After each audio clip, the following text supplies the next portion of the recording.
Muy buenas tardes, continuamos con el programa de este primer día de las jornadas dedicadas a reflexionar sobre el gran lector. La mesa anterior ha sido muy interesante, creo que nos ha permitido ver algunos campos que son susceptibles de discusión, de diálogo, de análisis. Uno muy importante justamente es cómo se desempeñan los docentes de acuerdo a la norma recibida. Justamente pensando en esa pregunta, en ese gran tema sobre el rol del docente, y a propósito del análisis que permite este documento, que es el punto de partida de las jornadas del plan lector, nosotros pensamos en invitar a uno de los investigadores de la región más notables. Está con nosotros Felipe Munita. Felipe es doctor en didáctica de la lengua y la literatura por la Universidad Autónoma de Barcelona.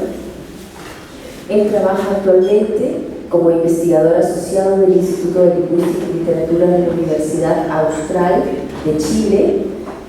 Además es coordinador académico del Diplomado Fomento Lector y Literatura para Niños y Jóvenes de esta misma universidad, la Universidad Austral, y trabaja en escuela con niños, es docente de aula. También es profesor del máster en línea en libros y literatura infantil de la Universidad Autónoma de Barcelona y miembro del grupo de investigación GRECE. Un aplauso, por favor, para Felipe Munita.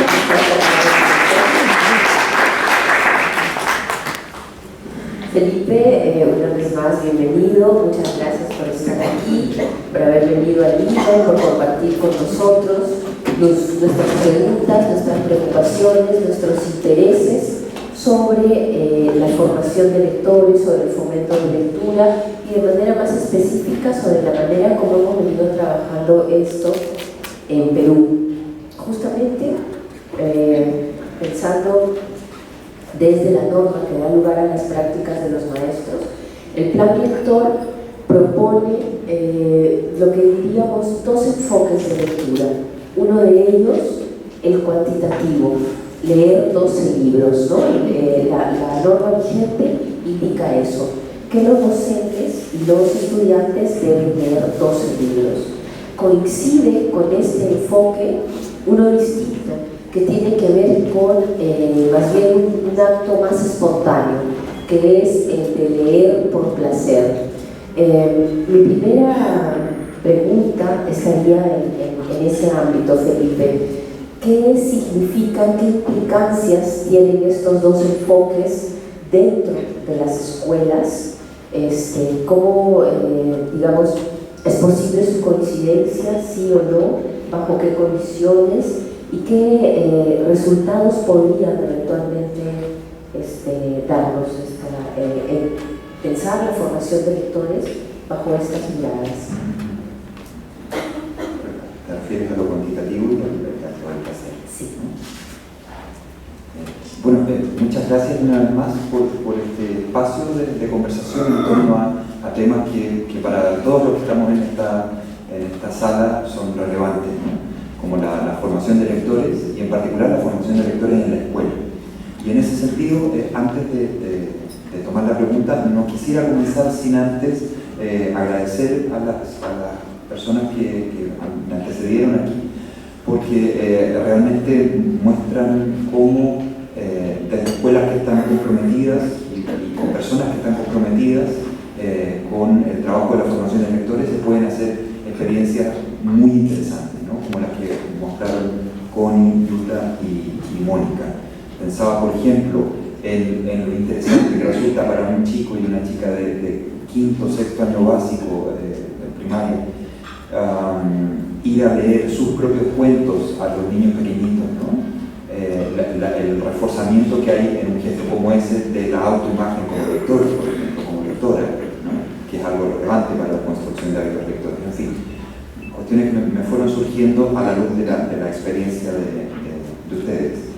Y en ese sentido yo creo que también es un bonito gesto de parte de la Casa de la Literatura Milagros el pensar estas jornadas también desde la escuela, ¿no? Uno va a muchos seminarios o jornadas en las cuales la escuela y los docentes como actor relevante no están presentes y por lo tanto muchas veces tiende a escuchar discursos muy académicos, muy desde la universidad, ¿no? Únicamente. Yo me pregunto, bueno, y también qué discursos están surgiendo desde la escuela, que son muchos, pero no siempre se les da cabida, y en ese sentido me parece un gesto que no quería dejar de subrayar, ¿no? Lo cuantitativo y el placer. Yo creo que son dos temas que nos ofrecen líneas de reflexión interesantes, pero que también tenemos que mirar con cuidado, ¿no? ¿Por qué líneas de reflexión interesantes? Porque efectivamente un buen lector se hace en una cierta frecuencia de esa práctica cultural que llamamos lectura, ¿no? Y frecuencia lleva de alguna u otra manera a una mirada cuantitativa, ¿no? Es decir, la medida en que tenemos más experiencias con la lectura, vamos desarrollando una mayor implicación personal con la lectura, vamos desarrollando más competencias de lectura, etcétera, etcétera. Es decir, lo cuantitativo nos ofrece algo de interés, sí. De momento lo vamos a dejar ahí. La cuestión del placer, ¿nos ofrece algo de interés? Sí, claro, porque en realidad yo quiero, ojalá que todos los estudiantes que pasan por mi aula y por las aulas de mi escuela salgan de la escolaridad obligatoria sintiendo una cierta relación placentera con la lectura, ¿no? Y en ese sentido, como enfoque, nos ofrece líneas de pensamiento y de reflexión interesantes, sí. Ahora, vamos a los matices. El enfoque cuantitativo como mirada única me parece muy poco interesante. Muy poco interesante. ¿Por qué? Porque ¿qué información relevante me ofrece el hecho de saber que un niño, un estudiante mío, por ejemplo, leyó 12 o 9 o 14 libros, ¿no? Por lo demás también el concepto de libro es bastante genérico, ¿no? Abstracto, si se quiere. O sea, ¿qué leyó ese niño o esa niña? Leyó un libro de 500 páginas, leyó un libro de 13 páginas, leyó solo un tipo de libro, ¿no? Entonces se leyó toda la saga de Fantasmas del último bestseller juvenil de turno, ¿no? Entonces, me parece que si es que pensamos la cuestión de la formación de lectores única y exclusivamente desde criterios cuantitativos, caemos en un error en términos de que no nos ofrece información relevante acerca del lector que tenemos ahí al frente, ¿no? ¿Qué me parece más interesante para mí como mediador? ¿No? Pensar en términos de frecuencia de lectura, sí, me parece importante que mis estudiantes lean lo más posible, ¿no? Que tengan encuentros lo más frecuentes posible con textos diversos, ¿no? Pero también me parece interesante que tener información acerca de la diversidad de esas lecturas. Porque, por ejemplo, si es que tengo dos estudiantes al frente, Juan y María, Juan leyó 10 libros, pero resulta que esos 10 libros son de la misma saga de vampiros del último bestseller juvenil, ¿no? Y María, en cambio, leyó 7 libros, pero resulta que leyó 2 libros de poesía, leyó quizás otros 2 de una saga de bestseller juvenil, leyó quizás otros 2 álbumes ilustrados y leyó 1 o 2 de una novela, ¿no? Vale, entonces ahí la pregunta es, bueno, entonces ¿cuál es el hábito lector más fuerte? ¿No? En principio, si que nos guiamos únicamente por una lógica cuantitativa, sería Juan, ¿no? Porque leyó 3 libros más que María. Pero resulta que María está teniendo una experiencia de lectura más diversa, ¿no? Y por lo tanto, probablemente está teniendo, digamos, la lectura le está ofreciendo experiencias igualmente diversas, ¿cierto? Y le está ofreciendo, digamos, formas de habitar el mundo, si se quiere, de pensarse a sí misma, de pensar su relación consigo misma, con los otros, con el mundo, diferentes, ¿no? Mientras que la saga de Vampiro le está proponiendo una mirada a Juan. Entonces, frecuencia sí, pero no solo frecuencia, diversidad también, ¿cierto? Y, por otra parte, capacidad para expresar esa experiencia de lectura, ¿no? Porque en la mañana, bueno, habemos varios que hemos estado trabajando en la mañana, hablábamos de esto de un niño o una niña que al terminar su escolaridad solo es capaz de decir, este libro es bacán, o es aburrido, o es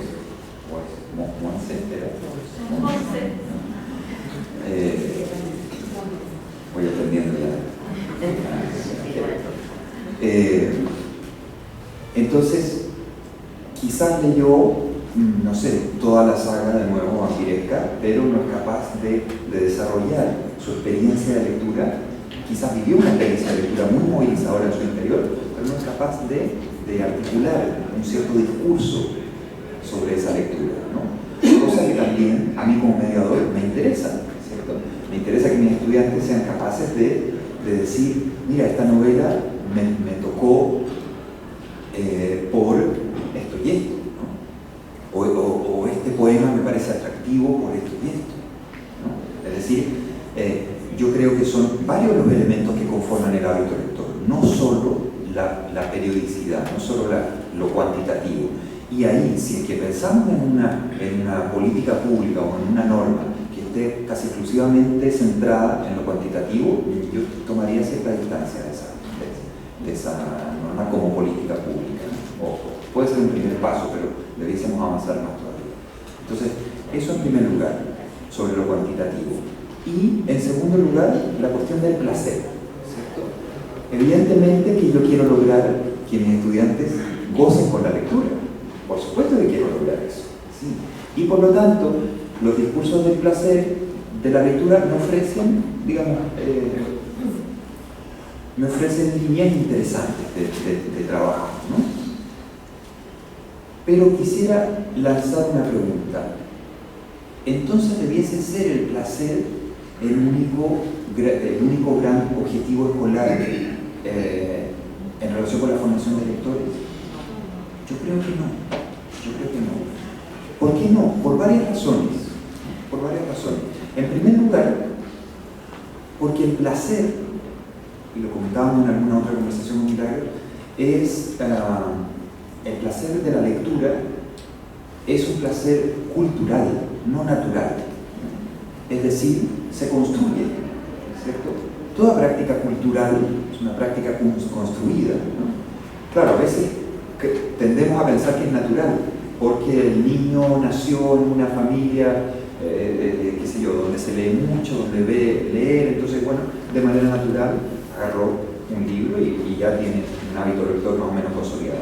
Claro, pero en realidad hay una serie de construcciones, ¿cierto?, del ambiente que hicieron que ese niño tomara el libro y tuviera una relación fluida con ese libro, ¿no? Entonces, si el placer es cultural y no es natural, si es que nuestro objetivo pasara únicamente por decir, perfecto, el placer lector es mi objetivo y por lo tanto la lectura libre me parece el tipo de lectura más lógica en relación con la cuestión del placer, entonces les doy los libros o ellos traen sus propios libros y leen y que les vaya bien leyendo, ¿no? Y yo puedo hacer poco más en esa relación porque estaría interviniendo en el placer de ese niño con ese libro, ¿no? Entonces, pero claro, el placer es una cosa muy íntima, entonces en rigor no debiese yo intervenir allí. Claro, pero si lo pensamos así, la cuestión del placer de la lectura termina siendo una práctica de exclusión en nuestras escuelas. ¿Por qué?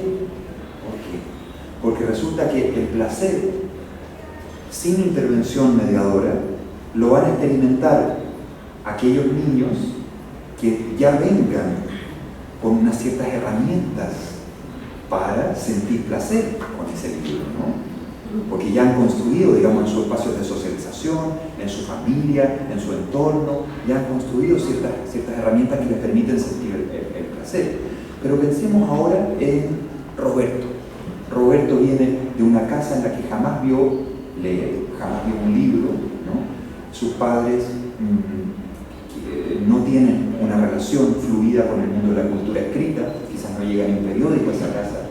En el entorno de Roberto jamás ha visto él la lectura como una práctica cotidiana, como una forma de relacionarse con el mundo, ¿no?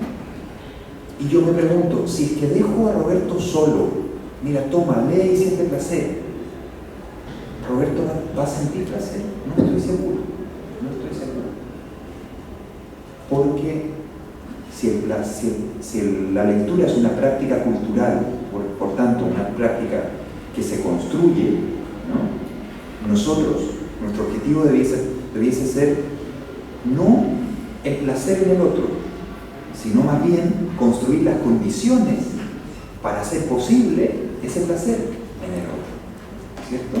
Y mi trabajo ahí es pensar, y es un tremendo desafío, qué condiciones necesita Roberto, ¿no? Para poder llegar a sentir placer, ¿cierto? Porque yo no le puedo obligar a Connie o a Yuta a sentir placer con el último libro que a mí me voló la cabeza y me encantó. No puedo, porque el placer es una cuestión, es una experiencia íntima, personal. Pero como mediador, sí puedo intentar construir las condiciones que hagan ese placer posible, ¿no? Entonces, es interesante mirarlo así, porque es, digamos, lo cuantitativo y el placer sí, pero también no como objetivos últimos de la escuela, ¿no? Estaba pensando en el caso de una niña que hace muy poquito estuve con ella, es una niña de 5 o 6 años que no ha comenzado todavía el proceso de alfabetización, ¿no? Es decir, no sabe todavía leer en sentido estricto, porque está todavía en el kinder, pre-kinder, ¿no? Sin embargo, nos pusimos a leer un cuento y yo me di cuenta que Canela estaba leyendo. Entonces yo le digo a la mamá de ella, le digo, oye, bueno, pero que tú le enseñaste antes en la casa, ¿por qué? ¿No? Me dice, no, que aprendió sola. ¿Cómo aprendió sola? Sí, claro. Un día me empezó a preguntar, mamá, entonces esta es la letra de mi nombre, ¿cierto? Sí, claro, es la letra de tu nombre. Ya después, al día siguiente volvía, mi mamá, esa letra es la del tío Felipe, ¿no? Porque resulta que reconocía la F por la letra del tío Felipe, ¿no? Y así. Entonces, ella empezó a construir, digamos, el significado de lo alfabético en su cabeza. Entonces, ahí la pregunta es, entonces es natural en ella la inmersión en la cultura escrita, ¿no? Pero ¿qué es lo que pasa con esa niña? Toda su vida ha estado rodeada de ambientes de lectura, ¿no?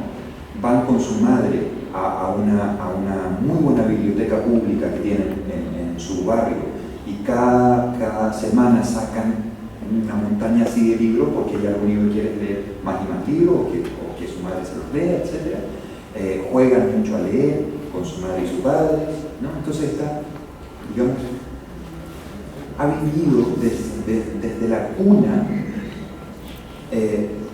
una cierta construcción de las herramientas que hacen posible ese placer, ¿no? Y que en algún momento determinado derivan en que ella aprende sola. ¿Aprende sola? Increíble, ¿no? Nadie le enseñó a leer, sin embargo ella ya está leyendo. Entonces, claro, de entrada uno podría decir, pero ¿y esto es magia? No, en realidad lo que ha pasado ahí es que se han construido una serie de condiciones que hacen posible ese aprendizaje, ¿no? Y ese acercamiento a la cultura escrita de modo tan fluido, ¿no?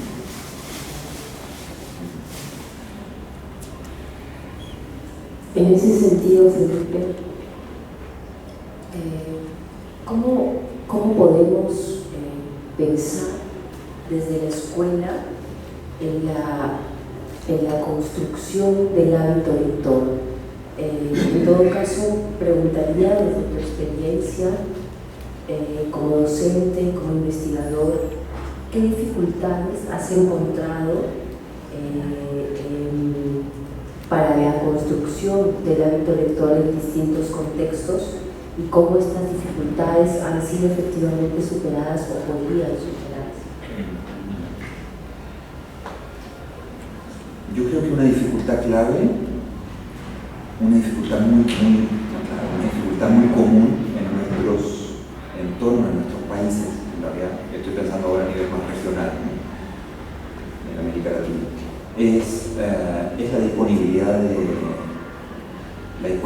libros y materiales de lectura, ¿no? A mí me parece que la labor de ser un mediador de lectura ya es difícil, pero sin acceso a libros ya es una tarea casi imposible, ¿no? En la mañana hacíamos alusión a la metáfora de la piscina, ¿no? Entonces, enseñar a leer y fomentar hábitos de lectura sin el contacto extensivo e intensivo con libros es como enseñar a nadar en una piscina sin agua, ¿no? La cosa a mí me parece así de clara, ¿no? Y yo creo que una dificultad grande en ese sentido es la disponibilidad de materiales de lectura. Y en ese sentido sería muy relevante que las políticas públicas de los países de todo nuestro entorno fuesen pensando en esa cuestión, ¿no? Cómo avanzar hacia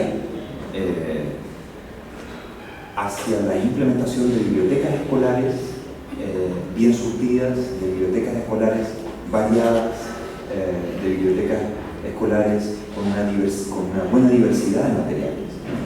Porque por ahí hablábamos con una persona en un café del tema de los derechos a la educación, ¿cierto? Y los derechos a las prácticas culturales.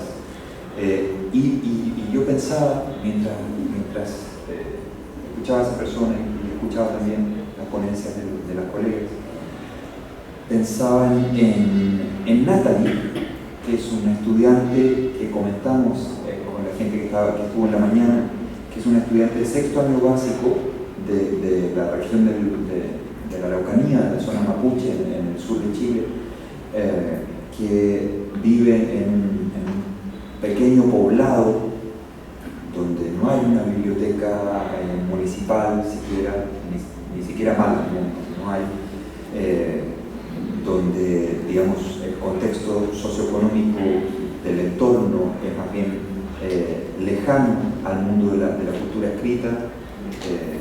Bueno, y esto yo creo que ustedes lo saben también como yo, ¿no? En su respectivo contexto.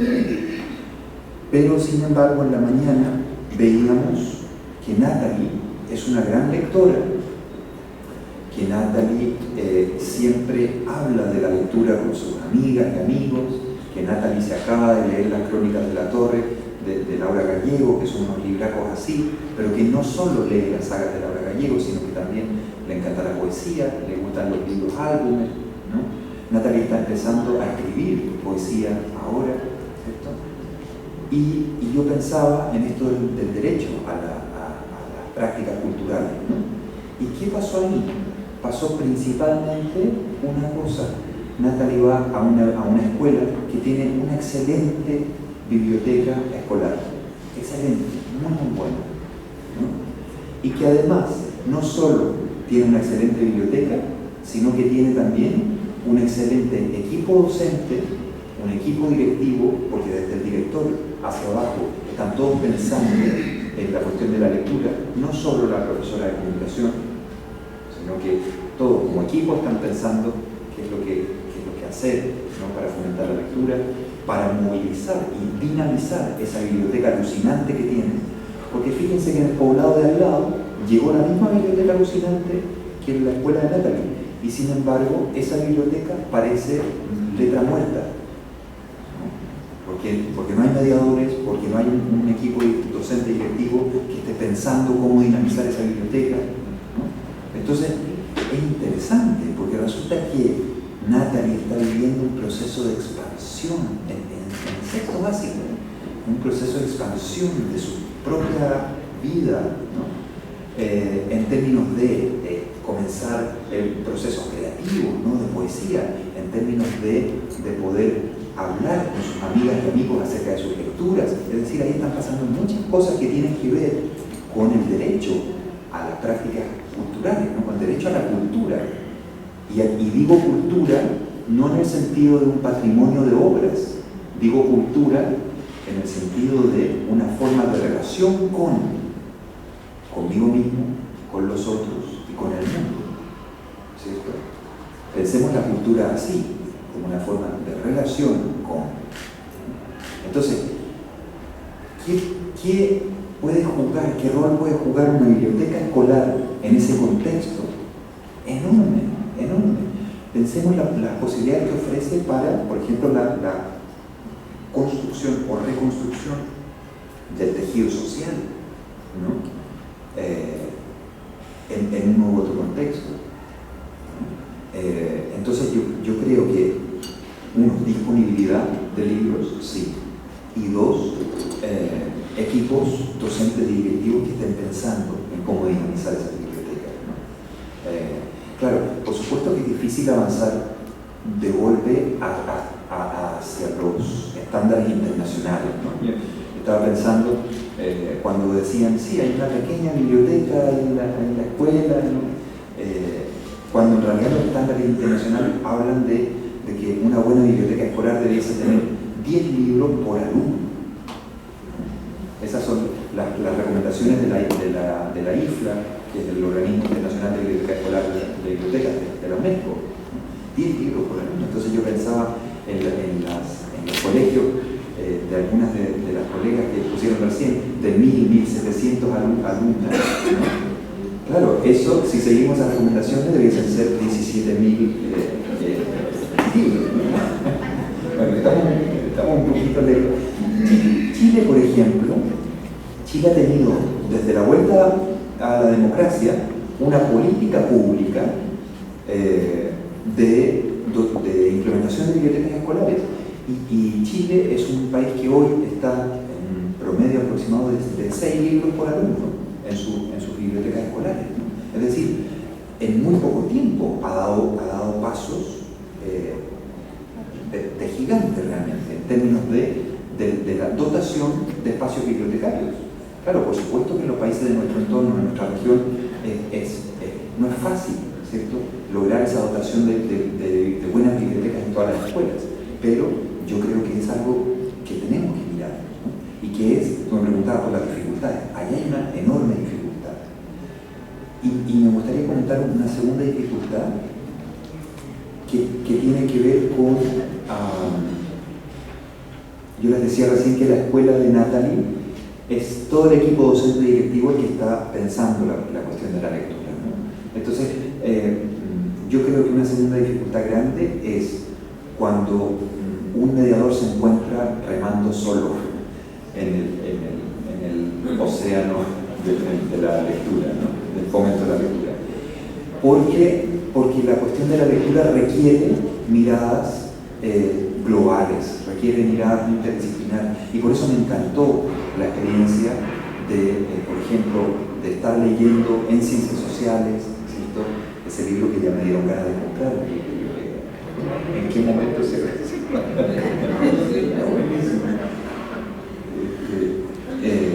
claro, porque ahí también el estudiante ve que el tema de la lectura no es que la profe de comunicación, ella es muy jodida, entonces ella, digamos, me insiste con esto de leer, sí que tiene que leer, sino que ve todo un entorno institucional, ¿cierto?, pensando la cuestión de la lectura. Y es por eso que en realidad yo en algunos trabajos he planteado que en realidad debiésemos repensar la temática del mediador de la lectura en términos institucionales y pasar a hablar de la construcción de ecosistemas mediadores. Ecosistemas mediadores, ¿no? Y aquí retomo trabajos de la ecología, de la ecología de los ecosistemas, que, bueno, poco a poco me he ido metiendo ahí un poco a leer. Y fíjate que la noción de ecosistema plantea miradas interesantes para el fomento de la lectura, porque dice, ¿qué es un ecosistema? Es una red de relaciones, ¿no?, entre organismos vivos y espacios, digamos, organismos no vivos, es decir, el ambiente en el que viven, una red de relaciones centrada en la movilización de energía entre esos organismos, ¿cierto? Energía que en el caso de la ecología tienen que ver con la energía del sol, con la energía del agua, ¿no? Y un buen ecosistema entonces se basa en el equilibrio de todos esos agentes que hay ahí, ¿cierto? Y en realidad son agentes interdependientes entre sí, ¿no? Y yo pensaba, bueno, quizás eso nos ayuda a pensar la cuestión de la lectura en la escuela, ¿no? Porque quizás lo que tenemos que hacer es repensar cómo en nuestro equipo docente y directivo, digamos, hacemos fluir energías, ¿cierto?, institucionales para que la promoción de la lectura, el fomento de la construcción de hábitos lectores no sea solo una quijotada de la profesora o el profesor de comunicación, sino que sea una tarea que forme parte del proyecto institucional de mi escuela. Justamente uno de los puntos de reflexión que proponíamos aquí en Casa de la Literatura tenía que ver con los roles, ¿no? En la norma vigente del Plan Lector, que tiene que ver mucho con la estructura de nuestro sistema educativo, ¿no?, que se fundamenta en ella, se sostiene en ella, se asignaban responsabilidades en distintos niveles, ¿no? La responsabilidad general mayor era de la educación, de la Dirección de Educación Básica Regular, la Dirección de y de allí partía la normativa y desde allí se divulgaba, igual que desde las direcciones regionales. Las direcciones regionales también podían eventualmente establecer algunas modificaciones en las normas o en las adecuaciones, diríamos, ¿no? Y en las unidades de gestión, las UG, que seguramente son términos que has estado escuchando, ya los tienes clarísimos. Principalmente la tarea de divulgación. También tenían como parte de sus responsabilidades el monitoreo, que es algo que una de las profesoras, me parece la profesora Connie, mencionaba que en Tarapoto no estaba ocurriendo. Y siguiendo, digamos, en esta estructura,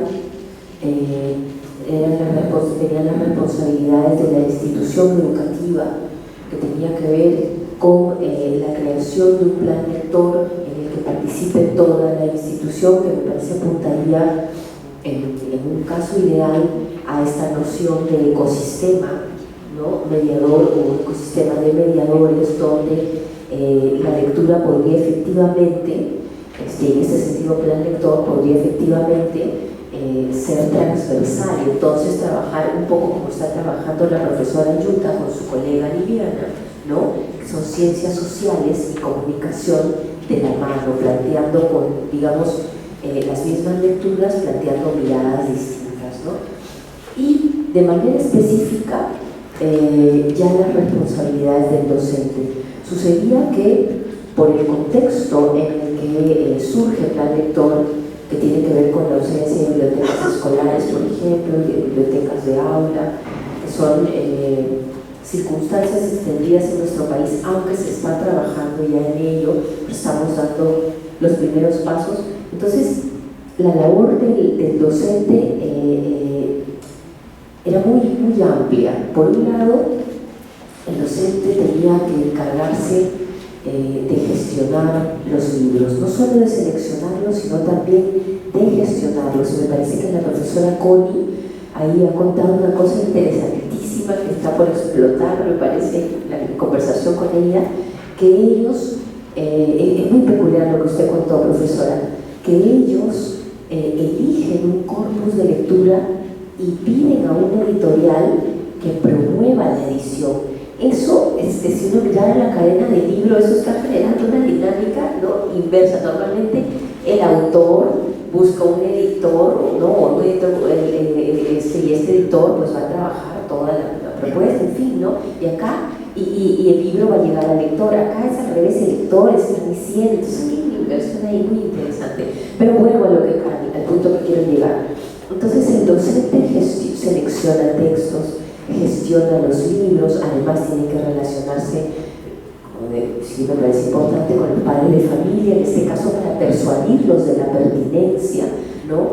En algunos casos también pues tiene que gestionar donaciones, tiene también que sistematizar o encontrar alguna manera de hacer seguimiento de la formación de sus lectores, ¿no? Entonces, y de manera ya concreta el rol que conocemos, que es el de enseñar, de formar, ¿no? Entonces, una dificultad muy grande que encontrábamos era la multiplicidad de tareas que debía llevar a cabo el docente, haciendo que esta circunstancia le quite la posibilidad de enfocarse en el trabajo en el aula, que me parece que es justamente en lo que tú haces foco en tu investigación, Felipe, pones al centro de tu investigación, quiero decir, el rol del docente como mediador de lectura. Ese es un concepto, me parece a mí, todavía reciente en nuestro entorno, en nuestra sociedad, y en ese sentido, y con la cantidad de funciones más bien muy múltiples que tiene el docente, me gustaría que desarrolles esa idea. ¿Qué significa este rol mediador? ¿Qué labores conlleva? ¿Qué relación permite establecer con el lector de formación?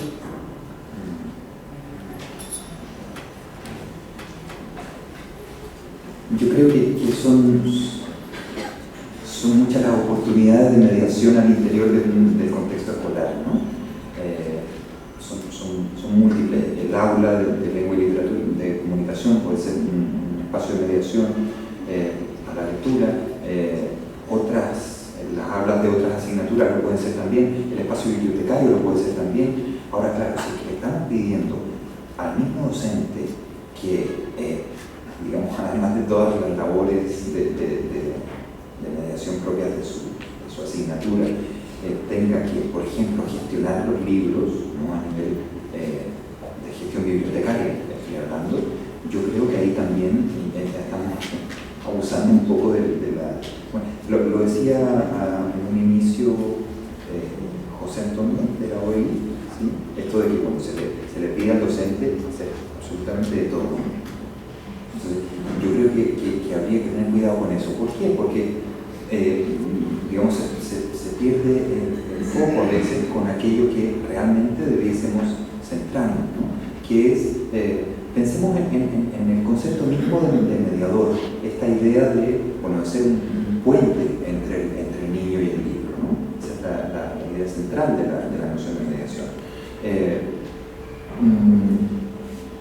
Y la noción de mediación lo que hace es, también lo comentábamos un poco en la mañana, es desplazar el foco de interés del docente, ¿no?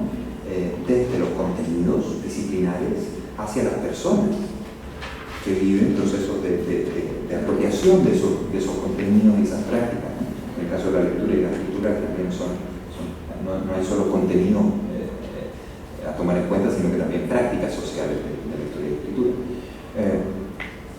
Y si es que llevamos entonces nuestro foco de atención hacia las personas, debiésemos también considerar que al hablar de mediación hablamos de, por ejemplo, hospitalidad, hablamos de reconocimiento del otro, es cierto? Hablamos de, por ejemplo, reconocer los bagajes de lectura que trae el niño o el adolescente, ¿no? Y en vez de pisotearlos, traerlos al aula, ¿no? Para que tengan una entidad pedagógica, ¿no? Y me ayuden a mí a construir a partir de eso que los chicos traen. Entonces, yo creo que el interés principal de la noción de mediación apunta a eso, a que mi foco de interés es, mi foco de preocupación principal es el niño, es el adolescente, es el joven que está viviendo el proceso de apropiación de la cultura escrita, ¿no? El proceso de inmersión en la lectura literaria, etc. Ahora, ahí yo creo que una función clave del mediador sí que es la selección de textos, ¿no? Eso me parece fundamental. Pero, tú hablabas de responsabilidad. Yo creo que ahí le toca una gran responsabilidad a las instituciones formadoras de docentes, ¿no? Y en concreto estoy pensando en la universidad, ¿no? ¿Por qué? Por ejemplo, yo creo que para quienes un mediador que trabaje en primaria y también en secundaria debería tener un amplio conocimiento de la literatura infantil y juvenil, ¿no? Y yo me pregunto, vale, ¿y las instituciones universitarias formadoras de docentes están proveyendo de ese amplio conocimiento, ¿no? De formas, me están llevando hacia formas de valoración de los libros diversas, ¿no? Más allá de, por ejemplo, el tema de un libro u otro, ¿no? Yo creo que no. Entonces, ahí hay una responsabilidad grande para cumplir una de las funciones claves del mediador, que es seleccionar qué textos voy a hacer entrar a mi aula y qué no, ¿no? Porque hay un océano de libros y literatura del cual yo puedo elegir, ¿no? Yo voy a elegir con determinados criterios, pero para eso yo tengo que tener información acerca de los libros para niños y jóvenes. Entonces, pareciera que la academia todavía no se da cuenta que los libros para niños y jóvenes son un poco más que esos cuentitos, que esos libritos, ¿no? Como esa cosa desdeñosa, ¿no? Y que hay ahí un corpus interesante de mirar, ¿no? Un corpus clave de mirar, porque en el fondo formar docentes que no estén bien formados en literatura infantil y juvenil es como, no sé, como formar un médico que no sepa muy bien digamos, para qué es la aspirina o qué componentes trae el paracetamol, qué sé. Entonces, yo creo que ahí hay una función clave, los criterios, o sea, la selección de lecturas, ¿no? Otra función clave, yo creo que es ya seleccionamos un libro, ¿qué hacemos con él en el aula? ¿No? ¿Qué hacemos con él? ¿Qué posibilidades nos ofrece para la formación de lectores competentes, para la formación de niños que sientan la lectura como algo de implicación personal, ¿no? En su propia vida, ¿verdad? Y ahí yo creo que quizás la principal función del docente como mediador es pensar dispositivos didácticos que me ofrezcan, digamos, que me den juego, ¿no? Que me ofrezcan posibilidades relevantes para formar lectores literarios, ¿no? Porque quizás puedo tener un libro maravilloso en mis manos, y que me ofrece muchas posibilidades de trabajo, pero si es que solo lo trabajo en términos de los valores que el libro moviliza, ¿no? Puedo trabajar la amistad, ¿no? Bueno, fantástico, quizás en algunos libros puedo trabajar en términos de los valores que ese libro me ofrece, ¿no? Pero si es que todas mis actividades de intervención pedagógica se relacionan con los valores que el libro moviliza, yo me preguntaría, bueno, pero entonces no estamos tomando en cuenta las particularidades de cada libro, ¿no?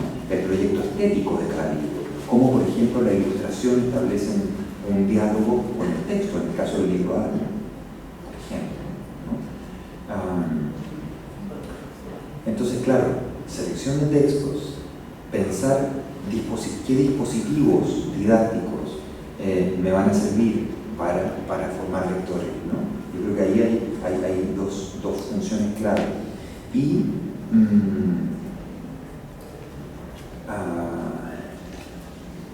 me atrevería a decir que muy relacionado con esos dos anteriores está esto de mirar qué me ofrece este libro en particular para formar lectores? ¿Qué me ofrece uno y otro libro? Quizás un libro me ofrece, no sé, una línea de trabajo acerca de, qué sé yo, de aspectos composicionales o en el caso del docente de comunicación le ofrece, digamos, un espacio de trabajo interesante acerca de los tipos de narrador o de la forma en la que se maneja el tiempo en la estructura narrativa, ¿no? Yo creo que también está bueno ver, digamos, el proyecto estético de cada libro para ver qué posibilidades, qué líneas de trabajo se abren frente a ese libro, ¿no? Yo creo que hay varias funciones que se van superponiendo, ¿no? Que en definitiva digamos, inciden en el tipo de formación lectora que estamos movilizando en nuestras aulas, ¿no? Digamos, para continuar en ese mismo tema, ¿es lo mismo ser docente que ser mediador? ¿Son acciones complementarias? ¿Tienen distinciones? Yo ahí tengo ciertas disputas con gente que dice, no, ser docente es una cosa y ser mediador es otra cosa. Yo creo que en realidad los docentes que queremos formar lectores somos mediadores de lectura. Para mí esa cuestión es muy clara. Claro, quizás si es que pensamos el concepto de docencia en términos muy tradicionales, es decir, como esa cosa de transmisiva, ¿no?, de información, claro, ahí quizás yo te diría, bueno, ser mediador no es eso. Pero yo creo que todos estamos claros que ser docente no es eso, no es transmitir información. Eso ya hace bastante tiempo que lo dejamos atrás, ¿no? Y que estamos repensando la labor docente en términos de mediación, ¿cierto? De espacios que ayuden a los niños a avanzar. Porque ese es otro tema que está relacionado con el concepto de mediación. No solo esto de acoger al otro, no solo digamos, de darle cabida a sus lecturas y de generar un espacio hospitalario para esas lecturas, para los bagajes del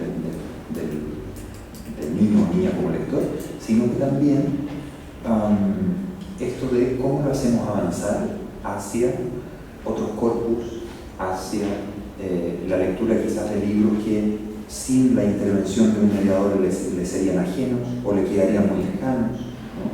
¿Cómo lo ayudamos a avanzar hacia lecturas más complejas de una misma obra?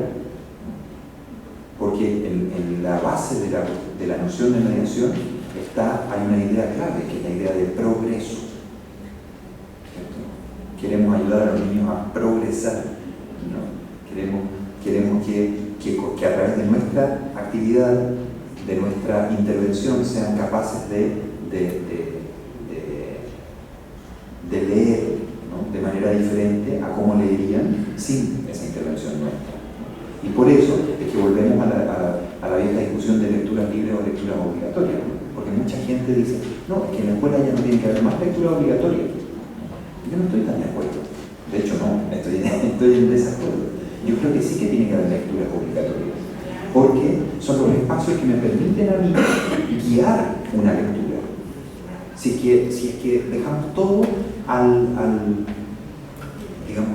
abrigo de lecturas libres, de lecturas autónomas, yo no tengo ahí espacios no tengo espacios para movilizar, para pensar actividades, ¿no?, concretas que ayuden a ese niño a avanzar en la lectura que está haciendo. Porque quizás desconozco ese libro, porque no es difícil abrir espacios en los cuales podamos socializar la lectura que todos mis 40 estudiantes están leyendo en sus casas, ¿no? Entonces, yo creo que no pasa la formación de lectores solo por la lectura libre, ¿no? La lectura libre es nuestro aliado, por supuesto, pero no es el único espacio.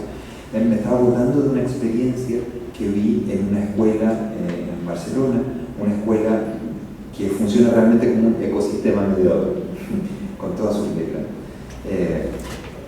Y que ellos tenían una hora de biblioteca fija, ¿no? Tienen una muy buena biblioteca escolar de partida, y cada curso tiene una hora asignada dentro de la programación semanal para la biblioteca. Y es un momento de lectura libre, autoseleccionada, ¿no? Los chicos van y ellos mismos autoseleccionan. Es un momento en el que ya se ha instalado la idea del silencio, lo más silencioso posible, digamos, ese momento, para no importunar las lecturas de otros, pero igual hay veces que se ponen 2 o 3 compañeros y compañeras a ver un mismo libro y quizás comentarlo brevemente. Perfecto. Lo interesante es que cuando yo fui a esa escuela, las maestras me mostraron lo que hacían en esa hora de biblioteca, ¿no? Y era esta idea de lectura libre y autoseleccionada, pero al final, en los últimos 10 minutos, los ocupaban para abrir un espacio de socialización de esas lecturas libres, de esas lecturas autónomas de los chicos. Entonces lo que hacían es que 1 o 2 de los chicos por cada semana le presentaban al resto una lectura que para ellos había sido entretenida, relevante, bonita, del último tiempo, ¿no? Yo digo, bueno, ese niño está siendo mediador en ese caso, porque probablemente los otros niños van a ir a ese libro mucho más que si la maestra lo recomendara, porque es una recomendación de un par, ¿no? Entonces ahí es interesante lo que pasa, porque le damos espacio escolar a una lectura extraescolar, ¿cierto? La didáctica francófona, por ejemplo, es interesante en ese sentido, porque dice, hay lectura obligatoria guiada, ¿no? Por esta idea cartesiana, ¿no? En francés. Hay lectura libre, y hay una lectura que ellos llaman cursiva, la lectura cursiva, que es, digamos, se produce en un espacio intermedio, y ellos dicen, la lectura cursiva es en realidad un tipo de lectura que se quiere libre y autoseleccionada, pero que tiene espacio en la sala de clase, ¿no? Y que a través de dispositivos didácticos muy simples se busca que los chicos socialicen esas lecturas con los otros, ¿no? Pero que no quede solo en el plano exclusivamente personal de ellos, ¿no? En el plano extraescolar, si se quiere. Por ejemplo, un dispositivo didáctico que han pensado para esa cuestión es, especialmente en la secundaria, describe el libro que has leído con 2 o 3 adjetivos que te parezcan que enganchan muy bien con ese libro, que describen muy bien ese libro. Y cuéntame un poquito a partir de esos adjetivos esa lectura que tú hiciste.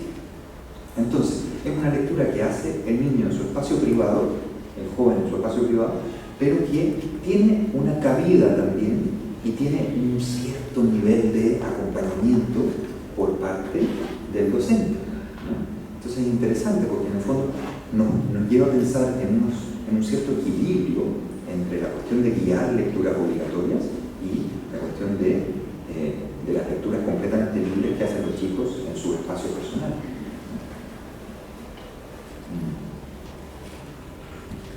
Justamente has mencionado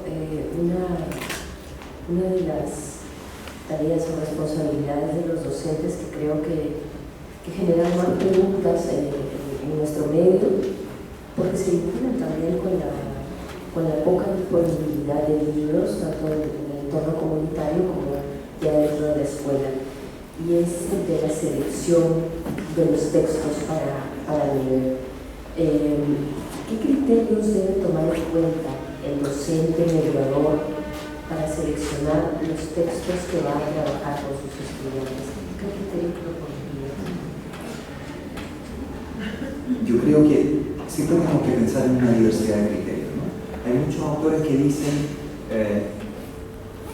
el gran criterio tiene que ser la calidad literaria. La calidad literaria. Y por supuesto, yo considero que es clave dar buenos libros en la escuela. Es muy importante. Pero yo creo que en el espacio escolar no tiene por qué ser el único criterio.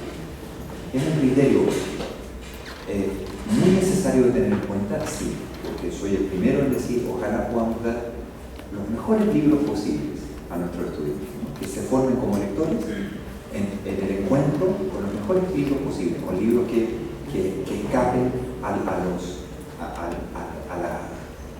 las lecturas estigmatizadas, arquetípicas, ¿cierto?, que proponen muchos bestsellers, etc.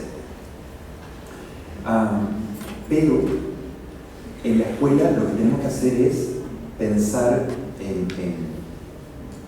en un entramado de criterios que tengan que ver con los distintos factores que están en juego, ¿no? Porque claro, desde la perspectiva de la calidad literaria, yo simplemente selecciono este libro para primero de secundaria, este para segundo de secundaria, y este para tercero, ¿no? Pero mi pregunta es, ¿y los lectores que tengo al frente?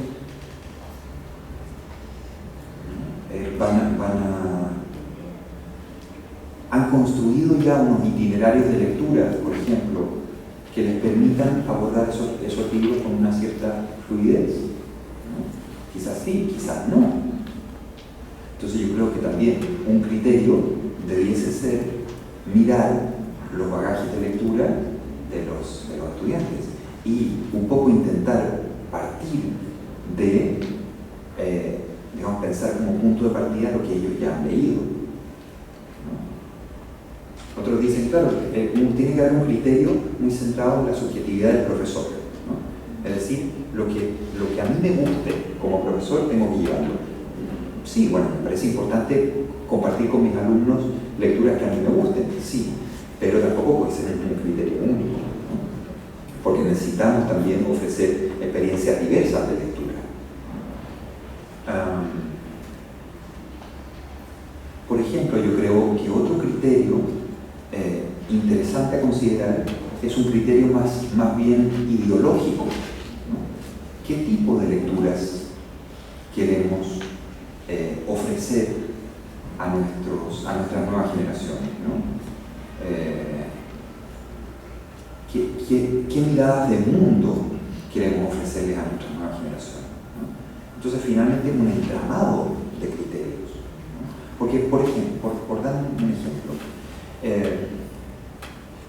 a mí como mediador me parecería muy interesante ofrecer lecturas a mis estudiantes que propongan diversos modelos de socialización, ¿no? Diversos modelos de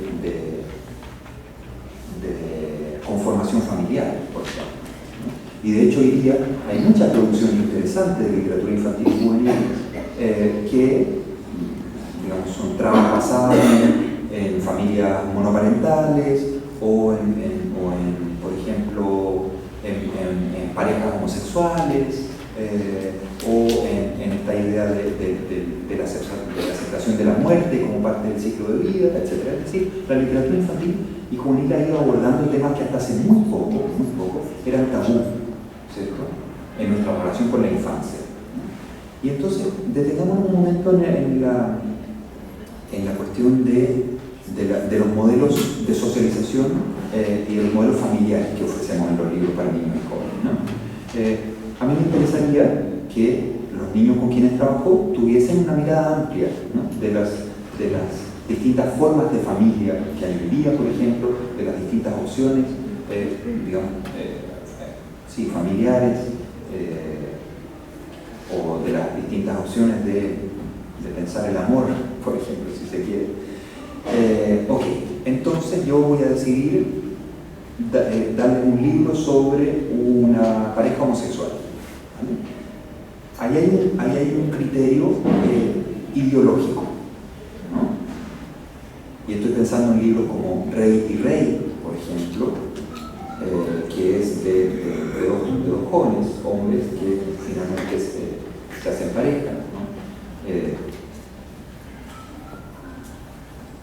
Hay un libro sobre unos pingüinos del zoológico de Nueva York, creo, no sé dónde, que también los pingüinos terminan conformando una familia, ¿no? Dos pingüinos machos. Pero bueno, en fin, a lo que voy es que ahí hay una vía, ¿no?, un cierto criterio. La cuestión es que yo hablo de un entramado porque tampoco puede ser ese mi único criterio, ¿no?, sino que estoy pensando en, por ejemplo, relacionar un criterio ideológico con un criterio de calidad literaria, ¿verdad? En Chile hace un tiempo se armó bastante polémica, barullo, por un libro que salió que se llama Nicolás tiene dos papás. Nicolás tiene dos papás, que es un libro que surge al alero de la organización, digamos, del movimiento de liberación homosexual, etc. Y claro, el tema puede ser muy interesante y puede estar dentro de lo que yo considero que los niños y jóvenes debiesen leer. Pero resulta que el libro es, digamos, perdonando la expresión, literariamente y visualmente es pobrísimo, para usar un eufemismo. Es pobrísimo, es muy malo. Es decir, el proyecto estético de ese libro se desarma por todos lados, porque en realidad no hay un proyecto estético, es un panfleto. Es un panfleto, ¿no? Entonces, bueno, hubo toda una polémica porque ese libro llegó a las escuelas, pero después hubo que sacarlo de las escuelas porque hubo mucha indignación de parte de muchos sectores de la sociedad. La cuestión es que, por ejemplo, a mí me interesa un criterio ideológico relacionado con la apertura de formas de socialización, sí, pero en vez les voy a leer algún otro libro, ¿no? Estoy pensando ahora en un libro de Ojo Editora que es muy interesante, pero que se me acaba de ir el título, que es de una niña que es la hija de un rey, de una reina, y que en un momento le dicen, bueno, ahora ya te corresponde casarte, ¿no? Entonces le empiezan a buscar un príncipe y en realidad la niña no está ni ahí con el príncipe. Entonces cuando termina, digamos, emparejada con otra niña, y es una historia muy bien contada, es un libro sutil, no cae en lo burdo en ningún momento, ¿no? Entonces, ¿por qué hablo de un entramado? Porque yo creo que hay varios criterios que tienen que jugar, ¿no? En ese caso, si primara solo un criterio ideológico, yo les daría Nicolás tiene dos papás. Pero a mi modo de ver, Nicolás tiene dos papás no tiene por qué ser leído por un niño, ¿no? Porque es un panfleto. Pero sí, voy a dar este otro libro, no sé por qué no acuerdo el nombre ahora, de Ojo Editorial. Entonces, criterios diversos, ¿no? Por una parte, calidad literaria, sí. Por otra parte, criterios ideológicos relacionados con el tipo de mundo que yo quiero que los chicos vayan construyendo a través de sus lecturas, ¿no? Criterios relacionados con los libros en sí, criterios relacionados con el bagaje lector que traen los estudiantes, ¿no? Criterios también relacionados con los objetivos educativos que yo quiero trabajar a partir de una u otra lectura, ¿no? Porque quizás hay una lectura que me va muy bien para, no sé, para motivar a chicos que están completamente desmotivados frente al libro, ¿sí? Y que es una lectura breve, qué sé yo, paródica o con un humor así muy irónico, que quizás frente a adolescentes reticentes a la lectura puede ser interesante, ¿no? Pero claro, que quizás no cumpla con criterios de absoluta calidad literaria, pero bueno, en ese momento a mí me sirve para determinados objetivos que yo tengo como mediador. Entonces, yo creo que Teresa Colomé lo plantea de modo muy claro. Ella dice, debiésemos repensar la cuestión de los criterios de selección de lecturas a partir de dos preguntas claves: ¿para qué y para quién? ¿No? ¿Para quién? ¿A qué lector le voy a dar yo este libro a leer? ¿No? Y eso por una parte. Y por otra, ¿para qué? ¿Qué me ofrece ese libro en el itinerario de formación lectora de ese estudiante o de esa chica? Entonces, es interesante la cuestión de la selección de lectura, da para abrir muchas aristas, para explorar muchas aristas. Yo estoy segura que sí, que además los presentes deben tener muchas preguntas. Entonces, me gustaría pasar el micro, pero les pido por favor, el tiempo nos ha ganado. Entonces vamos a hacer preguntas, una pregunta por vez, muy concretas, porque ya en pocos minutos tenemos que pasar a la siguiente mesa. Entonces yo creo que tenemos la opción de responder a dos. Felipe, a dos sería para estar todo el tiempo. No sé, sí. La profesora Connie, ¿sí? Y respecto a que todos los docentes son mediadores, ¿verdad?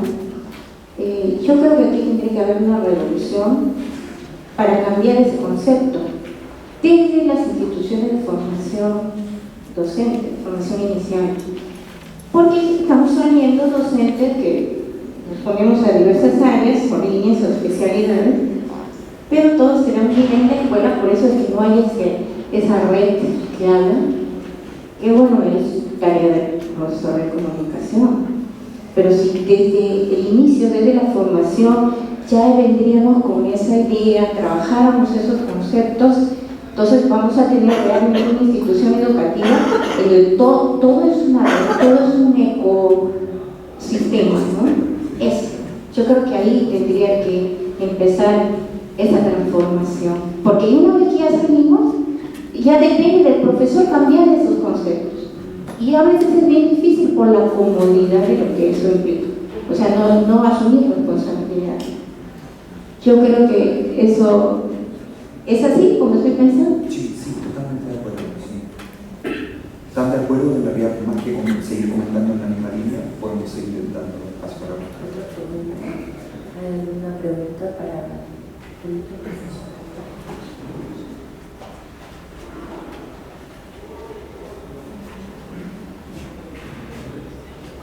Bueno, muy buenas tardes. En realidad tenía dos preguntas.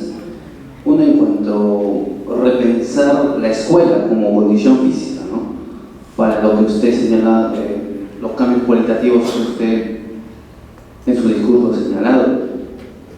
En el contexto del siglo XXI, estos espacios físicos, ¿qué tendríamos que repensar, ¿no? Dentro de su experiencia en la investigación en estas condiciones físicas? Otra preguntita sería,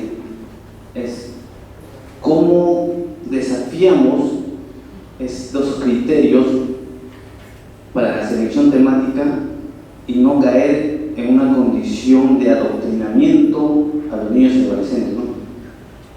¿Cómo nos zafamos de ese proceso, ¿no? Para los docentes principalmente? Muchas gracias. Yo creo que sobre lo primero, el punto clave es la implementación de espacios bibliotecarios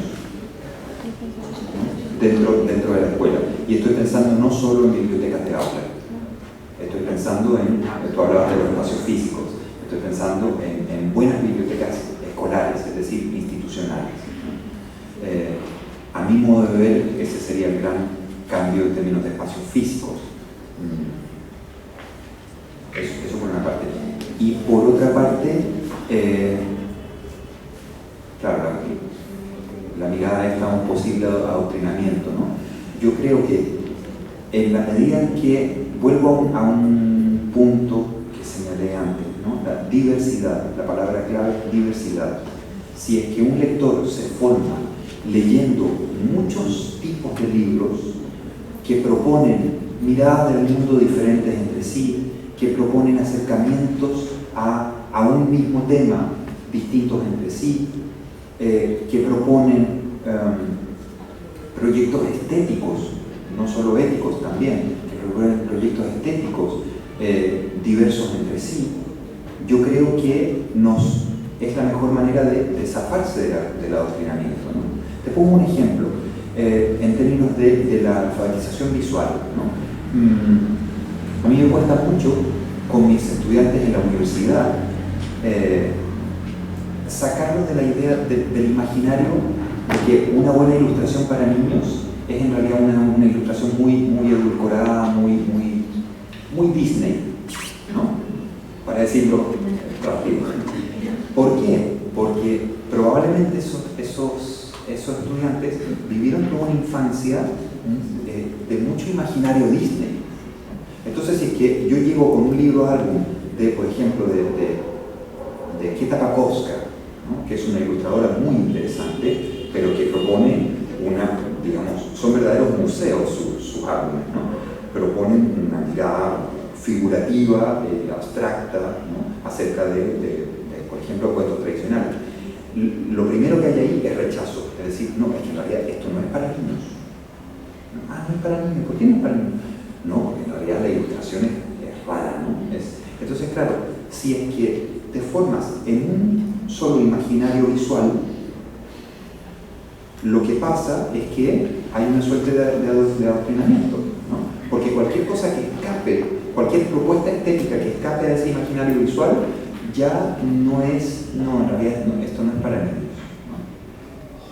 Y eso que sucede a nivel de la alfabetización visual de nuestros niños y jóvenes, lo podríamos pensar también para los tipos de historias, para las narraciones, para las novelas, la poesía que les damos, ¿no? La palabra clave yo creo que es diversidad. Sí. Creo que hay una pregunta. No, disculpa, mi nombre es Sánchez de Industriales. Solamente retomando la invitación que hace el colega con esta pregunta sobre la condición del espacio físico de la escuela, pienso mucho en cómo la escuela también puede complementarse con espacios culturales como este, ¿no? Donde también se sale de la escuela y se proponen también muchos textos que leer, no solamente informativos, sino también literarios. No puedo dejar pasar esa invitación que da la pregunta para proponer también la visita a estos lugares, ¿no? Sí, es verdad, sobre todo en contextos escolares en los cuales no se tienen esos espacios, ¿no? Todavía. Entonces, establecer posibilidades de trabajo colaborativo, alianzas con centros culturales, con bibliotecas comunitarias que sí estén en el entorno, digamos, geográfico, puede ser de mucho provecho.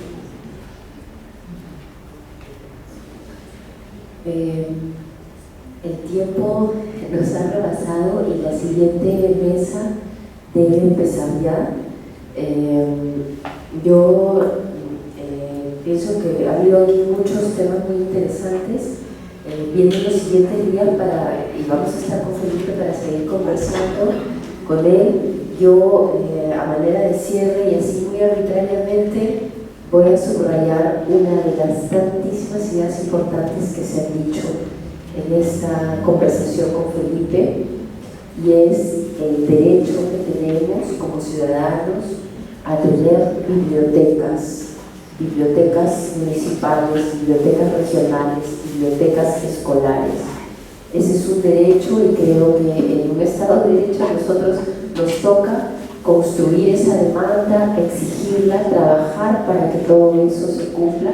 De lo contrario, ese horizonte en el que somos una sociedad lectora cada vez más y mejor lectora es sencillamente inviable. Felipe, muchísimas gracias.